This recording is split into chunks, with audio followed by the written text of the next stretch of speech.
Hello and welcome back to another video. Today we're going to be taking a look at Kathy Barnette, the MAGA candidate that's been surging in the GOP primary in the lead up to the primary elections on May 17th. So with just 5 days to go, Kathy Barnette is now in second place, which is really shocking considering early on in this race, she was always a distant third or even fourth place contender. Now she's actually a viable candidate for the nomination with just 5 days to go, kind of throwing this primary into chaos. So we'll be taking a look at Kathy Barnette as a candidate, the electoral map that she'll have to face in the general election, and we'll be looking at some of the tweets that have been unearthed about her, and we'll talk about whether those are actually going to hurt her bid for the nomination or not. But before we get straight into the video, please consider subscribing down below and liking this video if you enjoy. I want to try and make content at least 4 to 5 times a week heading into the midterms, and I can't do that without your support. So please consider subscribing down below if you enjoy this video.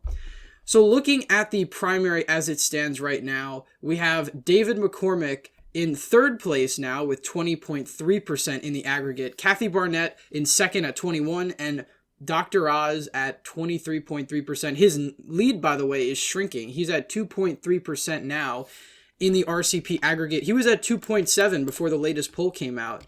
And this is really due to the fact that a lot of people in the Republican base view Oz as a fraud. And, Oz and McCormick both have had extremely socially liberal positions before that don't align with the base on immigration, on transgender issues, Black Lives Matter, all things like that.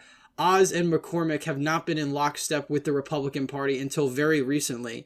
And McCormick in particular was an anti-Trump Republican until after the impeachment trial back in February of 2021. So McCormick was against President Trump all the way throughout his entire first term. And now he's kind of pushing this narrative that he's the most pro-Trump candidate, which is really what the Republican primary has been. All of the candidates are trying to argue that they're pro-Trump, even if they don't have Trump's endorsement. Now, Dr. Oz is a friend of Donald Trump's. It makes sense why Trump endorsed Dr. Oz. He thinks Oz can win. He sees him on TV. He thinks he is a good entertainer and a smart doctor, but that doesn't always necessarily translate as somebody that's going to appeal to the base. Oz and McCormick don't live in Pennsylvania. They spent very little time in the state itself. I believe McCormick was born in PA, but he moved out to go to Connecticut to go run his hedge fund and all that. So he hasn't been in Pennsylvania very much, and neither has Dr. Oz. And those are things that Barnette, Bartos, and Sands have all hit the two of them on. The two front runners in the race essentially parachuted into Pennsylvania because they saw an opportunity to pick up a Senate seat. This Senate seat is a toss-up. They are Republicans, so this is the nearest Senate seat to them, really. Dr. Oz is from New Jersey, and McCormick is from Connecticut. So Kathy Barnette comes in onto the scene of this primary, and, I think really after the last debate, you saw her get a whole lot of attention. She has a lot of grassroots support, particularly in these rural red counties here who really don't like Dr. Oz. They see Dr. Oz as a carpetbagger. They see McCormick as a carpetbagger and a liberal. And, these people are the people that are going to have a huge outsized impact in this primary election, because primaries are about Republican voters. Forget the general election. This is about the Republican base and what they want to see in a nominee. And Kathy Barnette has done a good job of portraying herself, as a fighter on the key conservative issues that Republicans care about. Dr. Oz, in many of his ads that I've seen, always touts his Trump endorsement, obviously attacks McCormick. And, I would definitely say out of the entire primary field, McCormick is the most liberal of the Republicans running. Of course, you have Oz himself, who, again, up until recently had some extremely liberal positions on a number of issues. So a lot of times when Republicans view the top frontrunners, they see them as phonies and just opportunists trying to get a seat of power. And that's really why I think Kathy Barnette has been surging as of late. She comes off as authentic. She comes off as passionate. And ultimately, she has that grassroots support that neither of the two other candidates have. And it's really put the Trump effect of the Republican Party in a really interesting situation. Because while all of these Barnette voters are extremely loyal to Trump, they're willing to disagree with the former president on this endorsement, which, is something you really wouldn't have seen in, previous years. I think now that Trump has kind of been not out of the pictures, but he's been out of the mainstream for a while, I think more and more, America First voters are kind of making up their minds on which candidates they think are best to represent them without necessarily having the blessing of Donald Trump. And one of the litmus tests, of course, is that that candidate is a big supporter of Trump. So it's not so much that the Republican base itself is, trying to snub Trump in not endorsing his guy, but they just have genuine ideological disagreements with Oz and a number of things about his backstory as well.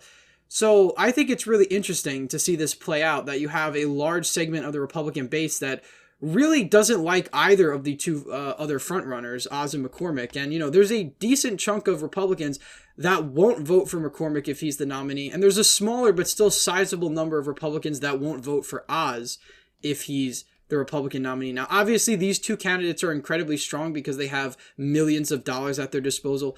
Kathy Barnette has been outraised a tremendous amount throughout this primary. She's spent an extremely small amount of money on ads compared to her other contenders, yet she's the one that's actually gaining support because you have conservatives on social media, sharing her ads and videos, and this really is the definition of a grassroots campaign, and her surge really will be interesting to see how this plays out on the primary day, because at this point, any of these three contenders, Oz, McCormick, or Barnette, could be the Republican nominee. If I had to narrow it down to two, it's Oz and Kathy Barnette. I think a lot of people are seeing David McCormick.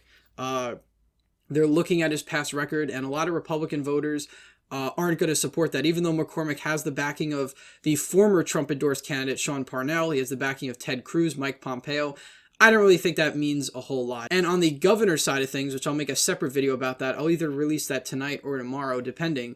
You have Doug Mastriano, who's also the more grassroots conservative candidate, who's surging in the governor's polls on that side. But in this case, he's leading by double digits, and you kind of see this last-ditch effort for the Republican establishment to try to halt his rise, basically. You have there's one candidate, he's only polling at 3 or 4%, but he's dropping out to endorse Barletta. I forget, there's another big name that was coming out to endorse Barletta, but they see Barletta as more electable, and both candidates are incredibly conservative candidates. They are, lockstep with Donald Trump, but it's really just about, who the base likes more, and a lot of people think Mastriano is more of a fighter than Barletta, and I think that's one reason why you're seeing that primary dynamic be upended. And what's a big difference between this primary and the gubernatorial primary is that Trump hasn't endorsed anyone in the gubernatorial primary. In the Senate primary, he's endorsed Oz, but it seemed to have happened a little bit too late. I think if Trump had endorsed Oz earlier on in this primary season and Oz had given himself time to establish himself with the base and kind of get familiar with the base, I think this wouldn't be as competitive of a primary as it is right now. I think Trump endorsed Oz a bit too late, and I think by then people were already starting to look at McCormick. McCormick was leading consistently from February all the way up till early April. In all but 2 polls, he was in the lead. And one of those polls, he was tied. And the other one, he was down by 3. So in this, stint of time here, Trump really could have helped out Oz by giving him an endorsement. And I think one of the main reasons Trump endorses Oz, besides the fact that they're personal friends, is that Trump thinks Oz is the most electable. And that's another big argument on the Republican establishment side. A lot of people think that Oz is a safer choice for the nomination. Some people fear that Kathy Barnette is too far to the right to win a general election. Now, one pushback argument to that is if we look at the presidential election results from 2020, Donald Trump, who's probably the furthest right Republican nominee we've seen in decades from the Republican Party, got 48.8% of the vote in Pennsylvania. He fell short 1.2% in a year where Democrats won the popular vote by over 5 points. So Pennsylvania is not the same state that it was in 2008, in 2012. It's a much more right-wing state than what we saw back then, where you had a lot of white union voters who were non-college educated that would vote for Democrats in presidential and statewide races. I think that dynamic is eroding fast, and I think it's happening all across the country, not just in Pennsylvania. It's happening in the Rust Belt. It already happened in places like Ohio and Iowa. You're really starting to see this shift occur in Pennsylvania, Michigan, and Wisconsin, to a point where if these trends continue, these states will not be the purple states that they are now. Now, there are some dynamics that keep it that way. Of course, Philadelphia and Pittsburgh kind of anchor the state of Pennsylvania as a swing state. But if there was any shift to happen in places like Pittsburgh, northeastern Pennsylvania, where the margins were to get a lot stronger for the Republicans, Pennsylvania would be a red state, and the same goes for Wisconsin and Michigan as well. If they can chip away more at the the white, non-college educated voter, which they already are, but there's more room to grow in that voting block. And if they could do better with white college educated voters, it would be game over for Democrats. So, the argument that Kathy Barnette can't win a general election during a midterm year that's favorable to Republicans, I think is nonsensical. I think if she wins the primary, she has a decent shot at winning the general election. And Democrats are trusting John Fetterman to be kind of an electable candidate on their side. And he's far to the left. He's a Bernie Sanders style candidate. So to say that one could win in Pennsylvania and not the other, Pennsylvania doesn't really have a long history of electing far left candidates as senators. Bob Casey, who is the Democratic senator from Pennsylvania, is a pro-life senator. He consistently votes with Republicans on pro-life legislation. At least he did. And his father was extremely pro-life. So Pennsylvania has a history of electing more conservative, Union Democratic senators as opposed to, firebrand progressives and like that. I feel like John Fetterman, even though he has this sort of working class appeal with, the way he dresses like a mechanic and all that, I don't really think his message is going to resonate in this type of environment as much as Democrats would like it to. Certainly maybe in a presidential election, if he was running in 2020 or something like that, his message might resonate more. But I think in 2022, when you're going to see Republicans up in the popular vote up across the country, I think a candidate like John Fetterman is going to have a tough hill to climb. But, that remains to be seen. We'll see what the general election polling is for the Senate race after the primary. I've noticed that they really haven't done any general election polling in this race since, I think, May of last year. Yeah, May of 2021. So it's been over, basically a year since we've seen a poll in the general election. So we have no idea what the general electorate is actually thinking about in this race yet. We only have speculations that, well, because Pennsylvania was so close in 2020, that it's likely to go red in 2022. So again, Barnette would be the type of candidate that could win in Pennsylvania, as could Oz, as could McCormick, although McCormick is a big maybe because I could see a big segment of the base, which already is kind of revolting against his candidacy, decide not to vote for him in a general election based on the fact that in a lot of ways, McCormick was more liberal than Oz was in his past, and he was more of a, pro-business, pro-open borders sort of Republican in the Bush administration, and I think that turns off a lot of base voters. Now, the big bombshell that was broken yesterday on Sean Hannity is that Kathy Barnette has a number of questionable tweets she had tweeted in her past, which are just conveniently coming out now as she's surging, which I think is also an attempt by the Republican establishment to probably damper her rise to the nomination, because I think a lot of Republican insiders don't see her as an electable candidate. I just outlined why I think she definitely could be an electable candidate. She is authentic as far as I can tell. She has grassroots support. And again, this is a midterm in which Republicans are going to be favored. Donald Trump only lost the state by 1.2%. And 2020 was not a good year for Republicans. Republicans did better down ballot, but they only picked up a handful of seats, about a dozen seats in the House, and they didn't pick up any Senate seats except in Alabama. So, looking at the rest of the 2020 map, it was a bad year for Republicans. They lost Georgia twice in 2021 in two special elections. They lost Colorado by a pretty sizable margin, and they lost Arizona. So I think going into 2022, Republicans are going to be heavily favored in a lot of these races, and I don't think that the Republican nominee would win by a landslide or anything like that. They'll win by a couple points, most likely, but to say that somebody like Barnette isn't electable in a general election environment in which Republicans are favored, I think is just a bad argument. So going into these tweets, really it just talks about how there were some tweets that, she wasn't really a fan of Donald Trump back in 2015, which I think in terms of criticism, I think most people in the base will overlook, considering a lot of the Republican base was not a fan of Donald Trump in 2015.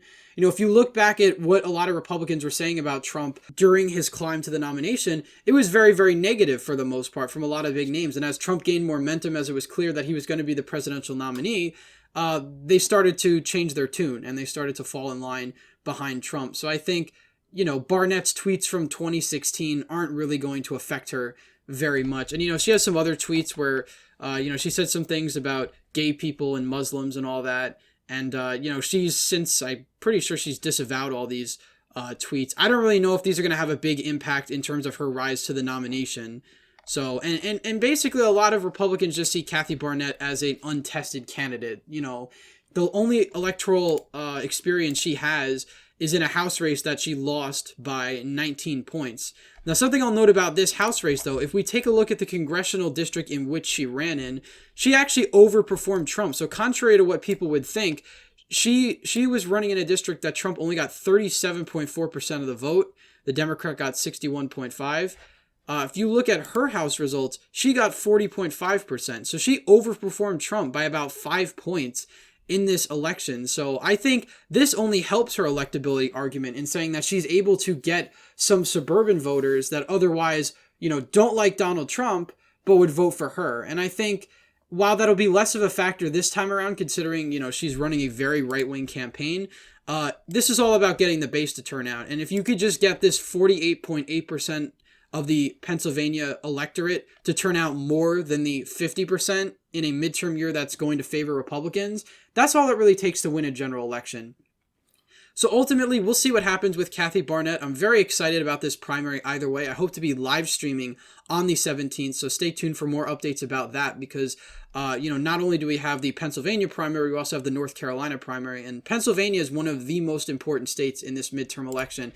You know, I think whatever party wins the race in Pennsylvania is likely to win the Senate, you know, whether it's the Democrats or the Republicans, but I think the Republicans are favored. Whatever party comes out on top here in Pennsylvania, I think will win, and I think Republicans at this point are favored to be that party. So anyway, guys, thank you all for watching this video. Please leave a like if you enjoyed, subscribe to the channel, hit the bell notification so you don't miss any more videos I put out, and as always, again, thank you all for watching, and I hope to see you in the next one.